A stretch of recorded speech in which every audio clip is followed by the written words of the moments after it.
Hi there! I am super excited for today's video. Today I'm going to show you how to make a creamy cherry chocolate chunk ice cream that is dairy-free. It's also a no churn recipe, which means you do not need an ice cream maker. In my opinion, this ice cream is so good, it is dangerous. True story.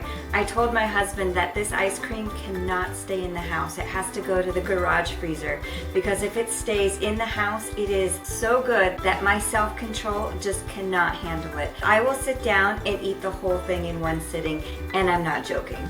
So let's make some incredible fresh cherry chocolate chunk ice cream. And if you would, hit that subscribe button in the bottom right hand corner of your screen to be a part of my channel, Clean Food Living. Without further ado, let's get started. Alright, we're going to need 2 cups of fresh cherries. Now if you don't have fresh cherries available, you can use frozen, but if you do have fresh cherries, this is definitely the way to go. So let's go ahead and de-pit our cherries. Now if you don't have a de-pitter like I've got here, you can use a knife and just cut the flesh off of the cherry pit.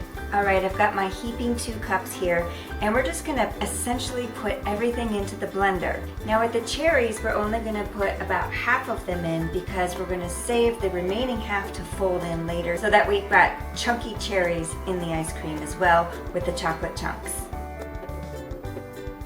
And you know what? There's no harm if you want to add more cherries. After all, cherries are the star of this ice cream. Alright, so I'm going to go ahead and just chop these up so that it's done.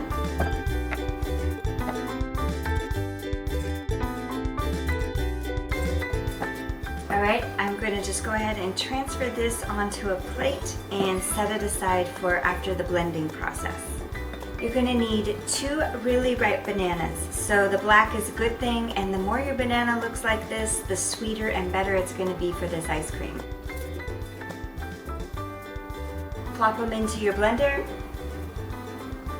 Next, you're going to want some pitted dates. They can be any kind of date.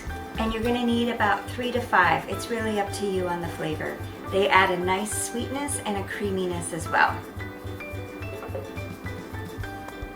Next, you're going to add literally just a pinch of sea salt.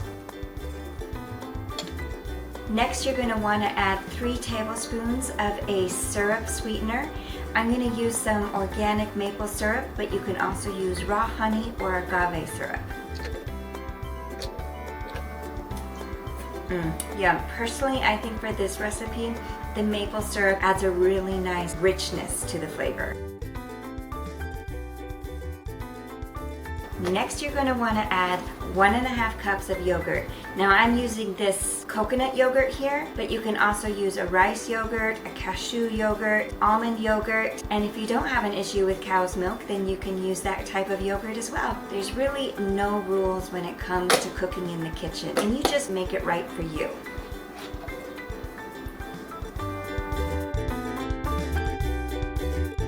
We're going to put the lid on, and then we're going to mix it on high until it's really well blended and creamy. Okay, now that it's blended, we're going to add 1 cup of hemp seeds. Now an alternative you can do if you don't want to use hemp seeds is you can do 1 cup of soaked cashews. I'm going to use the hemp seeds. You want to add the hemp seeds last to the blending process. Go ahead and just pour them in. And then we're going to put it on high once again, and you just mix this baby and blend it until it is creamy, silky smooth. Alright, now that it's blended, we're going to do a little taste test, and this is the place where you can add more maple syrup or honey or even some dates to sweeten it up to your taste buds. So let's give this a little taste. It's already really good, but I actually think I'm going to add more maple syrup. I'm going to do probably 2 more tablespoons. And I think I'm going to add 3 more dates as well. Remix it in the blender and then do another taste test.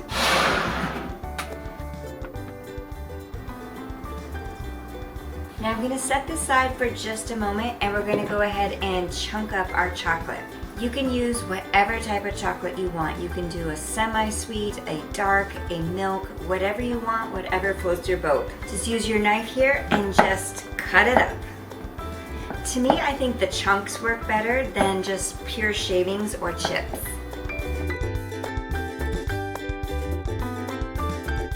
You can add as much or as little chocolate as you want. I'm gonna do about 1/3 of a cup. You're gonna wanna now pour the ice cream mixture into a standard size bread pan. It can be glass, ceramic, or silicone. I don't really recommend the tin. This is the stage where we're gonna fold in our chopped cherries. And I'm just gonna save those few for kind of a garnish on the top. Take your spoon and just gently work the cherries in. No vigorous stirring needed. Same with the chocolate. And I'm gonna save just a few of the chunks for the top garnish. Now sprinkle those cherries on top. And those chocolate chunks as well.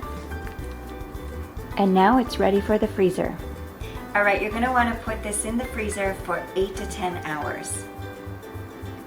Okay, let's see how this turned out after 8 hours in the freezer.